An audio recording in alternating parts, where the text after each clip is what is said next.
भोपाल पहुंचे पंचायत के प्रधान जी रघुवीर यादव बोले, मुझे उठापटक पसंद नहीं, इसलिए राजनीति से कतराता हूं। चर्चित वेब सीरीज पंचायत के प्रधान यानी अभिनेता रघुवीर यादव शुक्रवार को भोपाल पहुंचे। एक बातचीत में उन्होंने वेब सीरीज पर्सनल लाइफ और करियर से जुड़ी बातें बताई। कहा, पॉलिटिक्स में रुचि नहीं है, इसकी वजह है मुझे उठापटक नहीं आती, मुझे सीधे सीधे चलना पसंद है। बचपन से ही मैं इससे कतराता हूँ, क्योंकि किसी को गिराकर आप खड़े हो जाएं, ये जमीर गवारा नहीं करता। पंचायत के बारे में उन्होंने कहा कि मुझे ऐसा ही सब कुछ पसंद है जिसमें इंसानियत हो, जहां कोई विलन ना हो। बता दें, रघुवीर यादव को मानसरोवर ग्लोबल यूनिवर्सिटी में मानद उपाधि से सम्मानित किया गया है।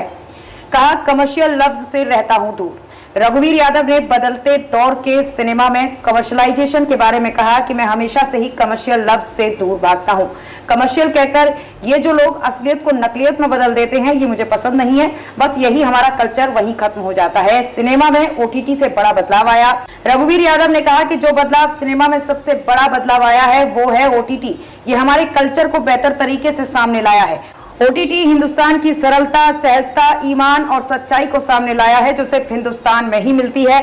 इसके लिए मैं हमेशा ओटीटी का शुक्रगुजार रहा हूं, क्योंकि ये बदलाव मेरे समय में आया है। मानद उपाधि पर कहा, पहले डर गया था। रघुवीर यादव को यूनिवर्सिटी द्वारा डॉक्टरेट की मानद उपाधि दी है। इस पर रघुवीर कहते हैं कि पहले तो मैं डर रहा था, वहां से आने के बाद ऑपरेशन तो नहीं करना पड़ेगा। फिर बाद में मुझे पता चला कि होता क्या है, फिर मुझे तसल्ली आई। ये मेरा सौभाग्य है कि ये सम्मान मुझे मिला है, मगर सम्मान को निभाने के लिए जो मशक्कत करनी पड़ती है मैं जानता हूँ। हालांकि मशक्कत में मुझे मजा आता है। फेल होकर छोड़ा था घर, 20 साल बाद लौटा।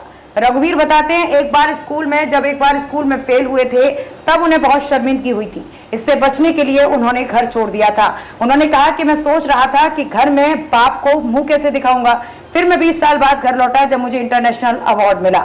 हालांकि मैं बीच में घर आया था, तब मुझे लक्ष्मी टॉकीज के पास पान की दुकान पर खड़े देख एक रिश्तेदार ने कहा था कि लौटकर आ गए। हमने तो सोचा था कि लक्ष्मी टॉकीज के पर्दे पर ही नजर आओगे। जो वहाँ अच्छा टॉकीज नहीं माना जाता था, उसे वहाँ खटमल टॉकीज कहते थे।